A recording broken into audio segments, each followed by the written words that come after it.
Magandang araw, Baitang 8 Diamond! Ako ang inyong gurong si Maria Rosalie Miguel. At ngayong araw, ang tatalakayin natin ay patungkol sa Imperyong Romano. Ngayon, ano nga bang Imperyong Romano, class? Ang Imperyong Romano ay isang malawak na sibilisasyon na nagmula sa isang maliit na lungsod-estado sa Italia. Upang may paliwanag kung paano lumago ang Imperyong Romano, class, sa isang maliit na lungsod-estado, narito ang isang buod. Simula sa estratehikong lugar, nagsimula ang Roma sa isang magandang lokasyon sa gitna ng Italia na nakatulong sa kanilang kontrol sa relihiyon. Pangalawa, malakas na pamahalaan at hakbo. Nagkaroon sila ng maayos na sistema ng pamamahala at isang disiplinadong hukbong sandatahan. Pangatlo, malawak na pagpapalawak. Sa pamamagitan ng mga digmaan, pinalawak nila ang kanilang teritoryo mula sa Italia hanggang sa malalayong lugar. Pang-apat, ang kakayahan sa politika. Marunong silang makisama sa mga nasakop na tao, kaya lumakas ang kanilang kontrol. At ang panghuli ay ang mga kanilang inobasyon. Gumawa sila ng mga kalsada at iba pang infrastruktura na nakatulong sa kalakalan at komunikasyon. Kaya ang kombinasyon ng estratehikong lokasyon, militar na lakas, at politikal na katalinuhan at makabagong ideya ang naging dahilan ng paglaki ng Roma. Pangalawa, ang Imperyong Romano ay isang estado na pinamumunuan ng isang emperador at may sentralisadong pamamahalaan. Ang Imperyong Romano, class, ay may isang emperador at sentralisadong pamamahala dahil, una, dati kasi napakaraming gulo. Ngayon, ang dating pamahalaan nila ay laging may gulo at away. Para magandang takbo, para maging maayos ang lahat at walang kaguluhan sa buong imperyo. Pangatlong kahulugan, class, ay ang imperyo ay kilala sa kanyang mga batas, arkitektura, engineering, at military. Ang Imperyong Romano, class, ay kilala sa batas. Bakit? Gumawa sila ng mas simpleng rules para maging maayos ang buhay ng lahat.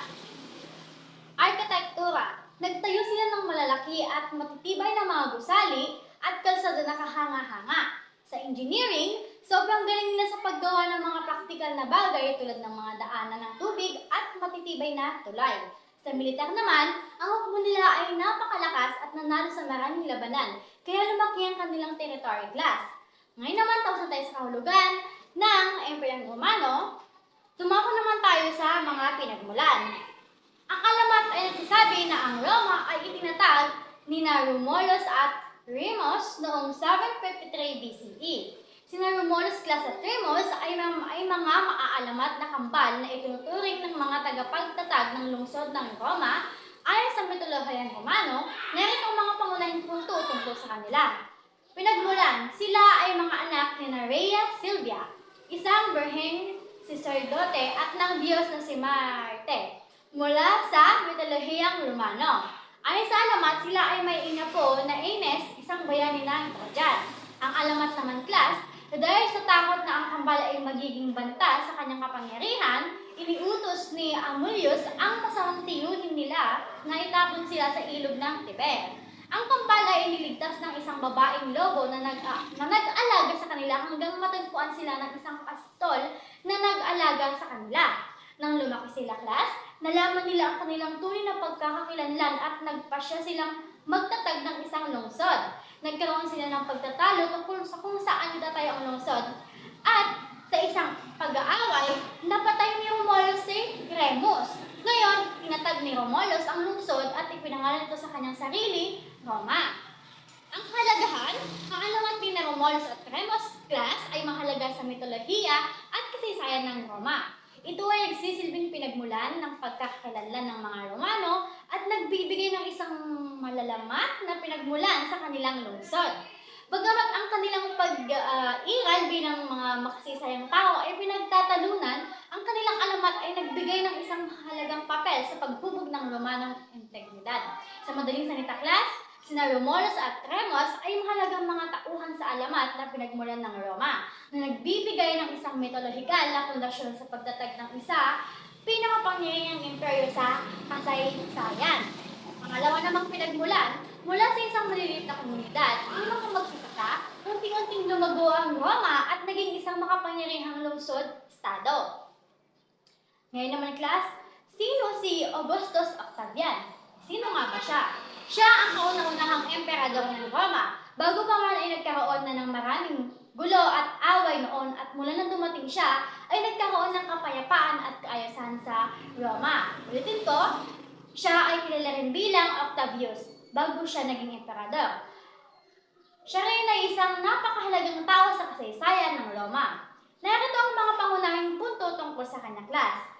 Sa pag-akyat ng kapangyarihan, siya ay ampon ni Julius Caesar. Matapos patayin ni Caesar, nakipaglaban siya sa kapangyarihan. Bumuo ng ikalawang triumvirate kasama sina Marie, Antony at Marcus Lepidus. Sa huli, class, tinalo niya ang kanyang mga karibal, lalo na si Antony sa labanan ng Actium noong 31 BC at naging nag-iisang pinuno ng Roma. Ano naman ang pagtatag ng imperyo? Noong 27 BC, binigyan siya ng Senado ng Roman ang titulo na Augustus na nangangahulugang dakila. Itinatag niya ang Principate o isang sistema ng pamamahalaan na nagbigay sa kanyang otoridad habang pinapanatili ang anyo ng republika. Ang impluwensya at pamana naman ay ang kanyang pamamahala ay nagpasimula ng Pax Romana o isang panahon ng kapayapaan at katatagan sa Imperyong Romano. Nagpatupad siya ng mahalagang reforma sa administrasyon at ekonomiya na nag-ambag sa kasaganaan ng imperyo. Nag-iwan na rin siya ng matagalang impluwensya sa lipunan, kultura at politika ng Roma. Sa madaling salita, binago ni Augustus ang Roma mula sa isang republika na puno ng digmaan sibil tungo sa isang matatag at makapangyarihang imperyo na nagtatag ng pundasyon para sa mga siglo ng dominasyon ng Roma. Ngayon, class, ano naman ang unang digmaang Punic? Ang unang digmaang Punic, class, ay isang mahalagang kaganapan sa kasaysayan ng sinaunang Roma. Narito ang mga pangunahing punto rito. Pagitan ng Roma at Cartago. Ito ay isang digmaan sa pagitan ng dalawang makapangyarihang sibilisasyon sa Mediterranean, ang Republika ng Roma at ang Cartago. Sanhi ng digmaan. Ang digmaan ay nagsimula noong 264 BC dahil sa mga alitan sa kontrol ng isla Sicilia. Ang Roma, na nagpapalawak ng kanyang kapangyarihan, ay nagsimulang makialam sa mga interes ng Cartago sa Sicilia. Ang Cartago naman, class, ay isang matagal ng makapangyarihan sa rehiyon at ayaw nitong mawala ang kontrol nito sa Sicilia. Ano naman ang mahalagang mga pangyayari dito, class? Ang digmaan ay naganap sa lupa at sa dagat na may mga mahalagang labanan ng Sicilia at sa mga karagatan sa paligid nito.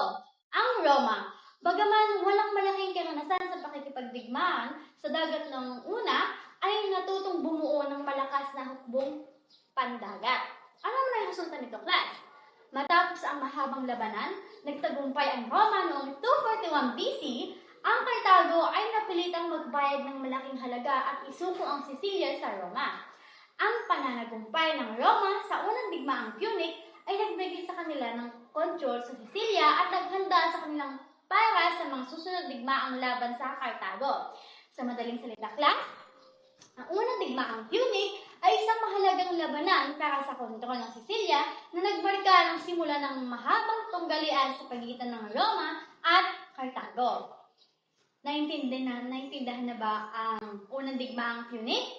Magaling! Kontribusyon sa pag-unlad ng sibilisasyon. Ating alamin. Una, arkitektura at engineering. Sa madaling salita, class, mahalaga ang arkitektura at engineering sa Roma para matugunan ang pangangailangan ng tao, mapadali ang paglalakbay at negosyo, ipakita ang kanilang kapangyarihan, protektahan ang imperyo at pagandahin ang mga lungsod. Parang ito ang backbone nila, class, na kanilang sibilisasyon. Pangalawa naman, ang wika at literatura.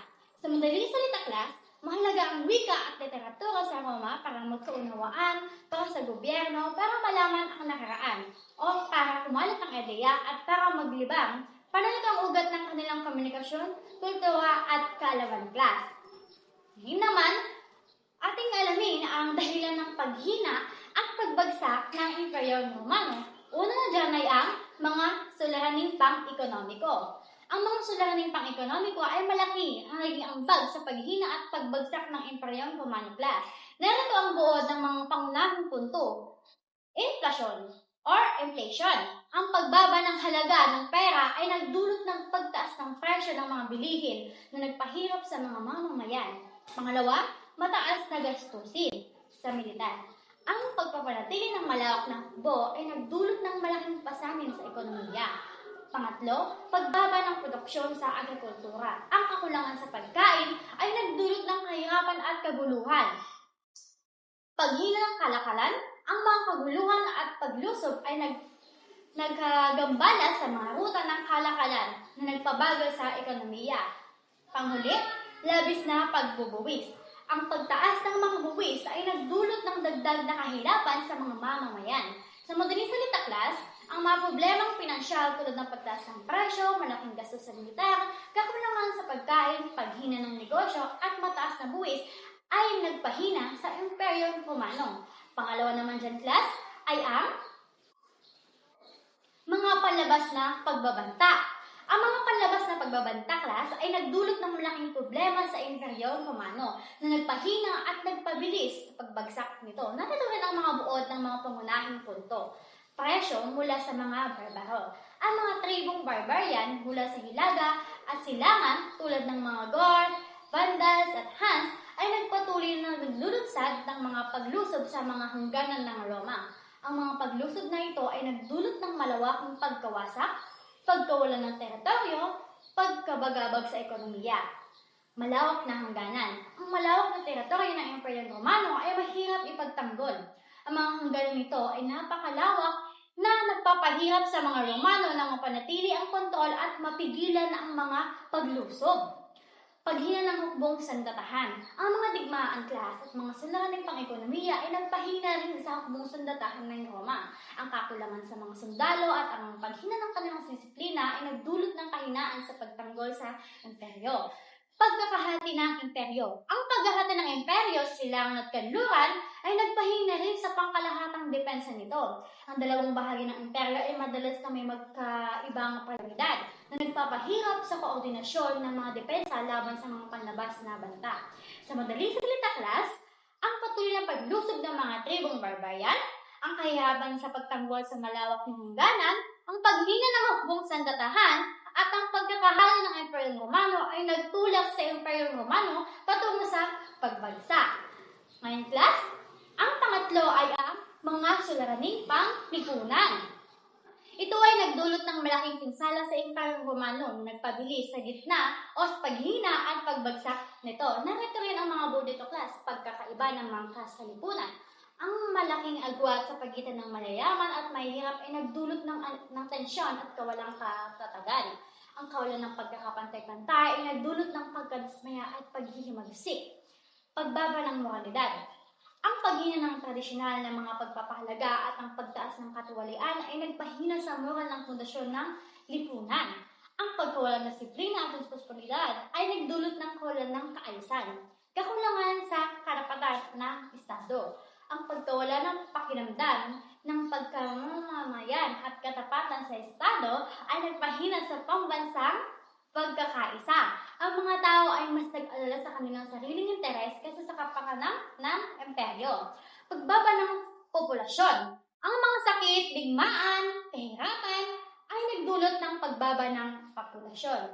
Ang kakulangan ng mga manggagawa at sundalo ay nagpahina rin sa ekonomiya at militar ng imperyo. Katiwalian sa pamamahalaan. Ang malawakang katiwalian sa pamamahalaan ay nagdulot ng kawalan ng tiwala ng mga mamamayan. Ang paglala ng katiwalian ay nagpahina sa kakayahan ng pamamahalaan na tumugol sa mga problema. Sa madaling salita, class, ang pagkakahati-hati ng lipunan, paghina ng moralidad, kawalan ng katapatan, pagbaba ng populasyon at katiwalian sa pamamahalaan ay nagdulot ng malalim na mga problema na nagpahina sa Imperyong Romano mula sa loob. Nganong ang panghuli, ang suliraning pampolitika. Ano nga ba ito, class? Ito ay nagdulot ng malaking instability at paghina sa Imperyong Romano na nag-ambag sa kanyang pagbagsak. Narito rin ang mga buod nito, class. Kawalang tatag ng politika. Ang madalas na pagpapalit ng mga emperador, madalas sa pamamagitan ng karahasan, ay nagdulot ng kawalang katiyakan at kaguluhan. Ang mga labanan para sa kapangyarihan ay nagpahina sa sentral ng otoridad at nagdulot ng pagkakawatak-watak, katiwalian at kawalan ng kakayahan sa pamamahala. Ang katiwalian sa pamahalaan ay laganap na nagdulot ng kawalan ng tiwala sa mga pinuno. Ang kawalan ng kakayahan ng mga pinuno na tugunan ang mga problema ay nagdulot sa kawalang katatagan. Pagkakahati ng imperyo. Ang paghahati ng imperyo sa silangan at kanluran ay nagdulot ng kahinaan sa pangkalahatang pamamahala. Ang dalawang bahagi ay madalas na may magkaibang interes na nagpapahirap sa koordinasyon at ng mga patakaran. Problema sa pagpapalit ng emperador. Ang walang maayos na paraan ng pagpapalit ng emperador ay nagdulot ng madalas na digmaang sibil. Nagdulot ito ng kahinaan sa pamahalaan ng pagkasira ng ekonomiya.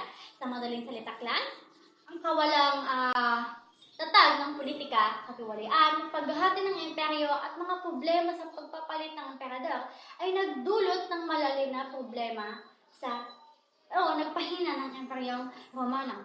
At ang huli, class, ang paghahati ng imperyo. Upang mapanatili ang kontrol sa malawak na teritoryo, hinati ni Diocletian ang imperyo sa dalawang bahagi, ang silangang imperyo at ang kanlurang imperyo.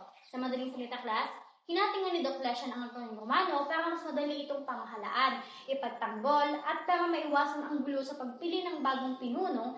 Parang hinati niya, class, ang isang malaking cake sa mas maliit na peraso para mas madaling kainin at ibahagi ito sa lahat. Ang silangang imperyo, class, mas kilala sa tawag na Byzantine, ito ay umiral sa loob ng maraming siglo. Ang kanlurang imperyo naman, class, gayunpaman hindi ito nagtagumpay sa pagtigil sa pagbagsak ng imperyo, at ito rin ay isang praktikal na solusyon sa malalaking problema ng imperyong upang panatili ang katatagan nito. Ngayon, class, natapos na tayo sa ating talakayin. Sana nga ay may natutunan kayo. Salamat!